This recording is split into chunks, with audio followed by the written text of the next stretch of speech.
you, Cheetah. Well, if you take the East Beltway, I indeed confirmed and found the camera shot of this bad accident. This is southbound at Jacinto-Port.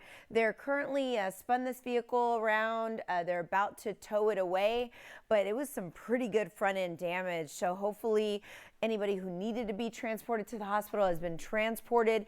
All lanes headed southbound are completely closed right now. So you can see that tow truck driver getting in place to try and get that vehicle off of the highway. But right now, if you normally take the East Sam Houston Tollway, look at that in the red back to I-10, and no doubt because everything's shut down. So work your way over to the Washburn Tunnel. It's about your fastest alternate route as an option for my East Siders. There's also a downtown problem. It's not nearly as serious as the one that I just showed you, but I did see some emergency crews at 45 in West Bastrop, which, by the way, they're no longer there. So nice and clear for that location. Good. We're back on track, so no damage done to the Gulf Freeway just yet. 19 minutes in from Clear Lake. Looking good overall in downtown Houston. If you're waking up in Pearland, 12 minutes, now's the time to get out. 518 into town and into the Med Center is such an easy ride. So turn on your favorite jams, podcasts, or just stay focused and enjoy.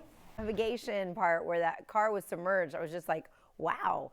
Okay, you might be taking the East Beltway sometime soon and regret that, because southbound at Jacinto-Port, all lanes are still blocked. Right now, emergency crews are currently clearing up a bad crash. We are jammed past I-10. Let me show you some of the backup. Not hard to believe, obviously, because all lanes are shut down. So I'm looking at Market Street here.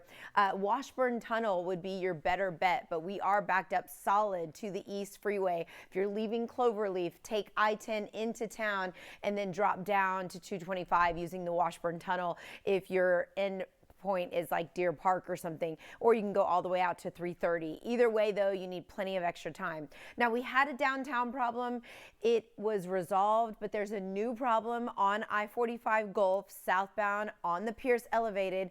This is right before you reach 59 and the 288 split. Right lanes are blocked, and you know it's a tight squeeze on the Pierce, so you might want to wrap around and take 59 the East Tex as an option. Right now, we're seeing some movement with one of the fire trucks, but it doesn't look like it's going to completely clear. At this point, for most of you, though, the drive times are pretty short. Those are the two exception spots that you'll want to stay away from. Over to you. Oh, speed, because for about the past week and a half, I've been monitoring the gas prices. Still seeing everything inch up. The national average for today, $4.08. Today's Texas average is $3.80. So luckily, we're still under $4, but you can always tune into our streaming newscast at KHOU 11 Plus for all the tips that I give in order for you to stay fuel efficient. Right now, what I'm tracking, some brake lights headed southbound on the East Sam Houston Tollway due to that bad crash at Jacinto-Port. Now, they cleared up some of the lanes, so we're seeing a little bit of movement, but just not enough for me to be completely satisfied. So in the meantime, I'm still going to recommend that you take the Washburn Tunnel, because we are seeing delays stretching over a mile past I-10, the East Freeway. So that's going to be the summary for the east side. Otherwise, pretty quiet on 225 and East Loop. Downtown Houston, still a little bit of a mess, especially if you're coming in from the north side. And here's why.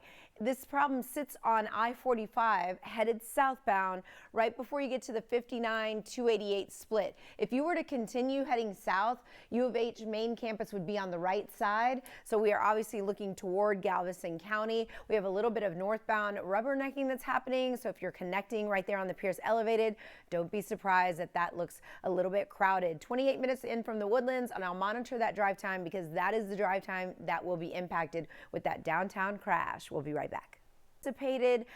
We still are active, so it hasn't been the calmest of Thursday mornings thus far. We have a new problem on 90 on the northeast side of town. Inbound, if you are coming in from Crosby or Barrett, we've got delays there. Downtown Houston is all a mess from the I-10 corridor down to the Gulf 59-288 due to an earlier problem along the Pierce. And we have a potentially new problem on the West Loop southbound right at I-10 because there are some delays. We'll start with our our first picture on the northeast part of town. This is southbound at Jacinto Port. Now, all lanes were blocked. They've opened up some of the lanes, but we're still backed up past I-10. So if you are leaving Cloverleaf, you might still want to consider taking the Washburn Tunnel.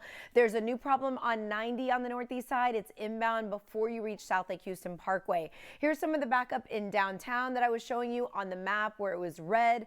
So definitely want to avoid that by maybe taking 59, the East Tex. And this is the Katy Freeway. We're seeing some outbound delays around Taylor. That's right in the middle of our White Oak Bayou project road work that happens. So please be mindful of all of those spots that are right now seeing extra brake lights. Guys, back to you. Jacinto Port, where we still have emergency crews.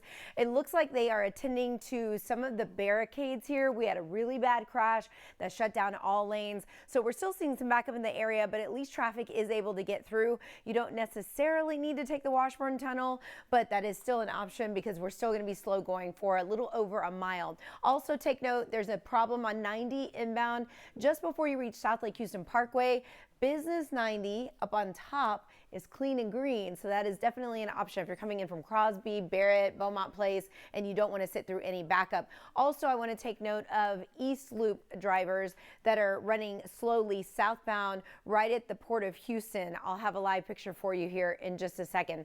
Note that we have a problem on the 610 West Loop, that southbound connector ramp to I-10, the Katy. And downtown Houston is still very busy, not only southbound along 45, but west along I-10. That's all due to earlier problems that were on the Pierce. So it's just been dicey out there. This is our live view of the East Loop southbound delays at the Port of Houston. You can see here, and it's a stalled truck that's on the right side. So that's a problem that's slowing things down in that area. And then downtown, like I said, super busy, but no flashing lights that are working right now. And this is the West Loop southbound connector ramp to I-10 headed west or outbound. This is right near the interchange that would take you out toward the IKEA and the Chick-fil-A, and you can see it's backed up, so it's going to impact the drivers on the west side. So your drive times overall, they're beginning to inch up. They don't look too terrible right now. Still is the time to leave the house at a decent hour for the next 30 minutes or so, but then we'll see it ramp up. Now, Cheetah, I know you're tracking some rain showers. I'm seeing them up here at 45 the north near New Waverly. Look at that, all connected with the